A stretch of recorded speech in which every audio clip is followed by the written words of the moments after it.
Okay. So effective demand பார்த்தோலையா அடுத்து பார்த்தீங்கன்னா aggregate demand function என்ன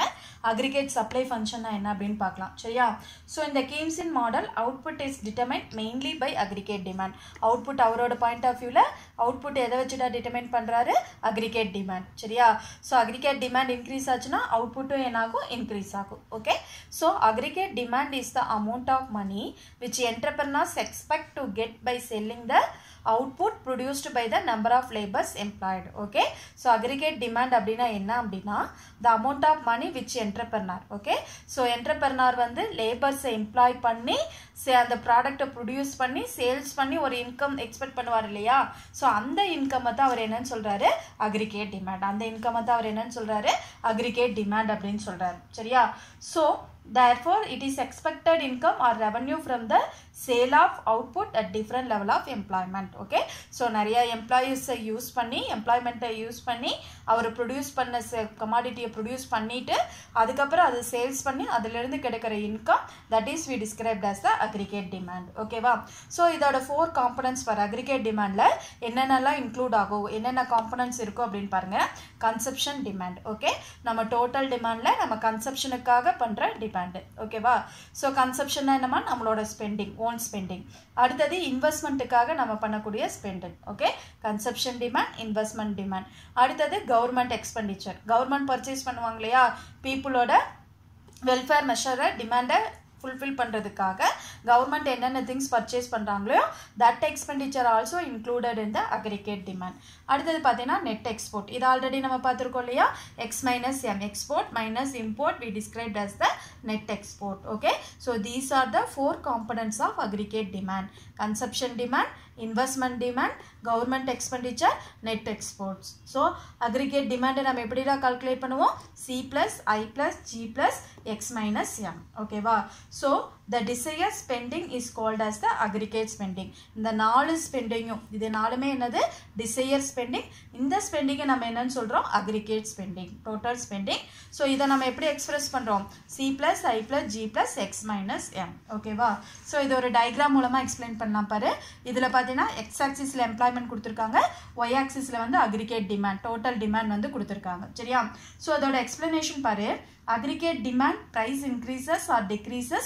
with an increase or decrease in the volume of employment okay வா so aggregate demand increase or otherwise decrease ஆகறதுக்கு தகுந்த மாதிரி நம்மளோட employment என்ன ஆகுது increase ஆகுது otherwise decrease ஆகுது okay so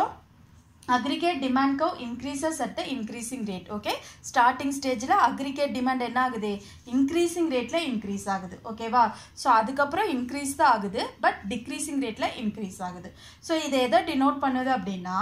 income increases owing to increase in employment நம்மளோட income increase ஆகறப்ப நம்மளோட employment என்ன ஆகும் increase ஆகும் but the expenditure of the economy increasing at the decreasing rate okay வா so aggregate demand என்ன ஆகுதுடா increase national income increase ஆகணும் அப்படினா employment increase ஆக aggregate demand increase ஆகுது but first starting stage ல increasing rate லியும் ஒரு certain stage க்கு அப்புறம் பாத்தீனா decreasing rate லியும் அது வந்து increase ஆகுது சரியா so அதோட full concept என்னமா நம்மளோட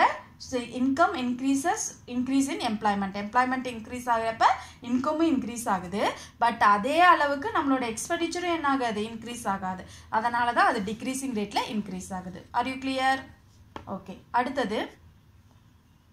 okay இப்போ aggregate demand function பார்த்தோம் இல்லையாடா அடுத்தது aggregate supply function okay so aggregate supply function அப்படிங்கிறது it is an increasing function of level of employment okay aggregate supply எதமா denote பண்ணுது நம்மளோட level of employment increase ஆகறத denote பண்ணுது சரியா so it refers to the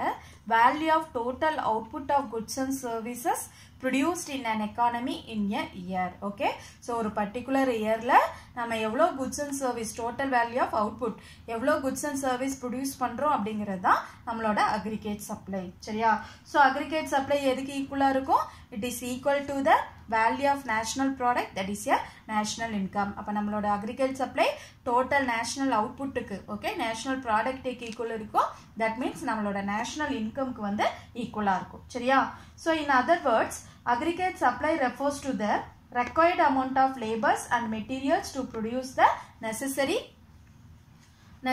output okay, இப்போ பாருங்கடா, suppose output வந்து increase ஆகுது, that means supply வந்து நம்ம இன்க்ரீஸ் பண்ணுறோம் அப்படின்னா number of labours and raw materials. Okay, இது ரெண்டுலாம் என்னன்னு சொல்லுவோம், இன்புட்டுன்னு சொல்லுவோம். அப்போ இதுவும் என்ன ஆகும், இதோட இன்புட்டும் வந்து இன்க்ரீஸ் ஆகும். இப்போ அவுட்புட் இன்க்ரீஸ் ஆகுது, அப்போ நம்ம என்ன பண்ணுவோம், மோர் நம்பர் ஆஃப் லேபர்ஸையும் ரா மெட்டீரியல்ஸையும் நம்ம இன்க்ரீஸ் பண்ணுவோம். சரியா? So employees higher labours and purchases various inputs and raw material to produce the goods. ஓகேவா? ஸோ அவுட்புட் இன்க்ரீஸ் பண்ணணும் அப்படின்னா நம்ம லேபர்ஸ் அதிகமாக என்ன பண்ணுவோம், ஹையர் பண்ணுவோம். அடுத்தது இன்புட் நிறையா வாங்குவோம். பர்ச்சேஸ் ஆஃப் வேரியஸ் இன்புட்னா என்னடா, ரா மெட்டீரியல் வாங்குறது, ஓகே, வேஜஸ் கொடுக்கறது. ஸோ என்னென்ன அந்த குட்ஸை என்னது ரா மெட்டீரியல்லேருந்து ஃபினிஷ்டு ப்ராடக்டாக மாற்றுறதுக்கு என்னென்ன குட்ஸ் ரெக்வயர்டோ அது எல்லாமே நம்ம என்னன்னு சொல்லுவோம், இன்புட் அப்படின்னு சொல்லுவோம். சரியா? ஸோ இது எல்லாமே என்னாகும், இன்க்ரீஸ் ஆகும். அப்போ இந்த ப்ரொடக்ஷனில் எதுவும் இன்க்ளூட் ஆயிருக்கும், காஸ்ட்டும் இன்க்ளூட் ஆயிருக்கும். ப்ரொடக்ஷனில் என்னடா இருக்கும், காஸ்ட்டும் வந்து இன்க்ளூட் ஆயிருக்கும். சரியா? ஸோ இந்த இடத்துல நம்மளோட டோட்டல் ரெவன்யூ, ஓகே, ஸோ நம்ம குட்ஸ் அண்ட் சர்வீஸ் ப்ரொடியூஸ் பண்ணிட்டோம். ப்ரொடியூஸ் பண்ணி சேல்ஸ் பண்ணி கிடைக்கிற இன்கம், ரெவன்யூனா என்னடா, இன்கம் எக்ஸீட் காஸ்ட். நம்ம பண்ண செலவை விட நம்மளோட இன்கம் இன்க்ரீஸ் ஆச்சு அப்படின்னா at given level of employment and output, so employ more labour and other inputs produce more. ஓகேவா? ஸோ நம்ம ஆல்ரெடி இருந்த அந்த எம்ப்ளாய்மெண்ட்டில், ஓகே, எவ்வளோ லேபர்ஸை யூஸ் பண்ணி எல்லா வேஜஸ் எல்லாம் கொடுத்து ரா மெட்டீரியலாக வாங்கி எல்லா இன்புட்டும் முடிச்சதுக்கு அப்புறம் நம்மளோட காஸ்ட்டை விட நம்மளோட ரெவன்யூ அதிகமாச்சு அப்படின்னா நம்ம என்ன பண்ணுவோம், இன்னும் அதிகமான நம்பர் ஆஃப் லேபர்ஸை யூஸ் பண்ணி நம்மளோட இன்புட்டையும் அதிகமாக என்ன பண்ணுவோம், இன்க்ரீஸ் பண்ணுவோம். சரியா? ஸோ இதுதான் என்னடா சொல்லுவோம், அக்ரிகேட், என்னது, டோட்டல் அக்ரிகேட் சப்ளை. அக்ரிகேட் அப்படின்னா என்னதா, டோட்டல் அப்படின்னு சொல்லுவோம், அக்ரிகேட் சப்ளை. ஓகே, ஸோ அப்போ aggregate supply price is the total amount of money that all entrepreneur in an economy expect to receive in the form of sale of output produced by the given number of laborers employed. Okay, so இருக்கிற number of laborers use பண்ணி employed அவங்களுக்கு employment கொடுத்து நம்ம எவ்வளோ goods and service produce பண்ணி அதை விட அதிகமாக, அந்த காஸ்ட்டை விட அதிகமாக நம்ம ரிசீவ் பண்ண ரெவன்யூவை தான் நம்ம என்னன்னு சொல்லுவோம், அக்ரிகேட் சப்ளை. என்னன்னு சொல்லுவோம், அக்ரிகேட் சப்ளை. சரியா? அடுத்தது